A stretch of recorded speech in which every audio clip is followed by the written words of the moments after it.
Have you ever come home and found a stranger's car parked inside your garage? Not your driveway, not the street, your actual locked garage? That happened to me, and the intruder, the HOA president herself. She thought she could get away with it, but she didn't know I don't play fair.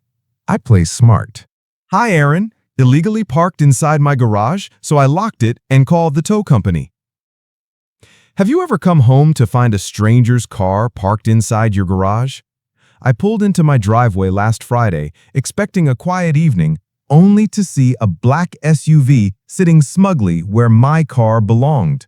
The garage door was wide open, my trash cans were knocked over, and a flower pot lay shattered on the concrete. My blood boiled. This wasn't a mistake. This was an invasion. I stormed out to confront the culprit, and there she was, Karen, the HOA president, clipboard in hand, inspecting my property like she owned it. "Oh, I needed a spot to park while I checked your yard for violations," she said, waving me off. "Your garage was empty, so I used it. No big deal." No big deal? She trespassed, trashed my stuff, and parked her gas guzzler in my private space. I demanded she move, but she smirked, saying, "I'm almost done. Calm down." That's when I saw red. I wasn't calming down. I was erupting into rage. Taking action, I grabbed my phone, snapped photos of her SUV, and called the local tow company. "I've got an illegally parked vehicle inside my garage," I told them. "Can you help?" The dispatcher, sounding as fed up as I was, said they'd be there in 20 minutes. But I wasn't done.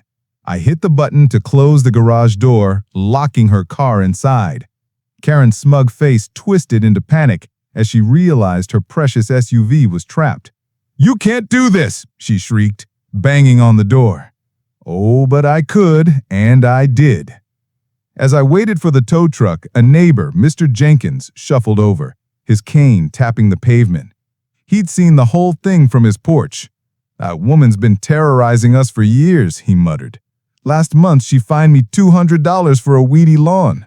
Then I caught her dumping her dog's mess on my grass." His story lit a fire in me. Karen wasn't just a nuisance. She was a bully, abusing her HOA power. This wasn't just about my garage. It was about justice for everyone she trampled.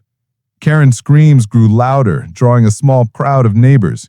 She tried to spin the story, claiming I was the villain for stealing her car. But I held up my phone, showing the photos. Her SUV in my garage. "The broken pot, the trash cans," the crowd murmured, siding with me.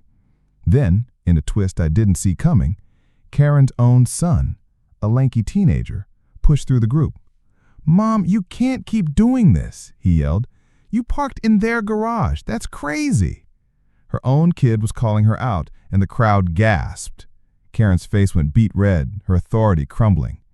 The tow truck rumbled up, and the driver, a burly guy named Mike, assessed the scene. "Ma'am, you parked in a private garage without permission. That's trespassing," he said, unhooking his winch. Karen tried to bully him, waving her HOA badge like it was a sheriff's star, but Mike just laughed. "Lady, that badge don't mean squat here." He maneuvered the winch to her SUV, and despite her protests, the tow began. The crowd cheered as her car was dragged out, Karen trailing behind, screaming about lawsuits. But the drama didn't end there. The police showed up, called by a neighbor who'd had enough of Karen's chaos. Explained everything, showing the photos and pointing out the damage. Mr. Jenkins backed me up, and Karen's son, still mortified, admitted she'd done this kind of thing before. The cops didn't arrest her, but they issued a citation for trespassing and property damage. The HOA board, alerted by the commotion, held an emergency meeting the next day.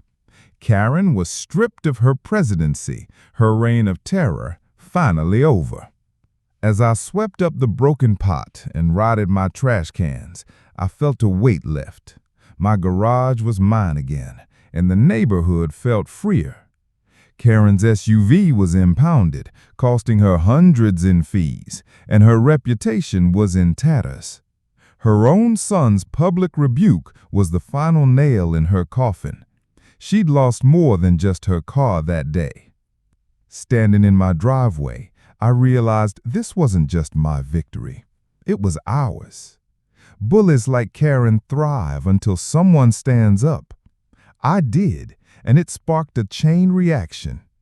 Now I'm curious, have you ever faced a Karen? How did you handle it? Share your thoughts. Was I right to lock her car in, or should I have let it slide? Let's talk about standing up to entitlement and what it means to fight back. That day, I didn't just reclaim my garage. I stood up for every neighbor she bullied. Her reign is over, and peace is back on our street. So tell me, what would you have done in my place? Would you lock her in too? Have you ever faced a Karen? Let's talk justice, entitlement, and rotten HOA leadership. Drop your stories in the comments below. And remember, don't mess with someone's garage, especially when they've got receipts.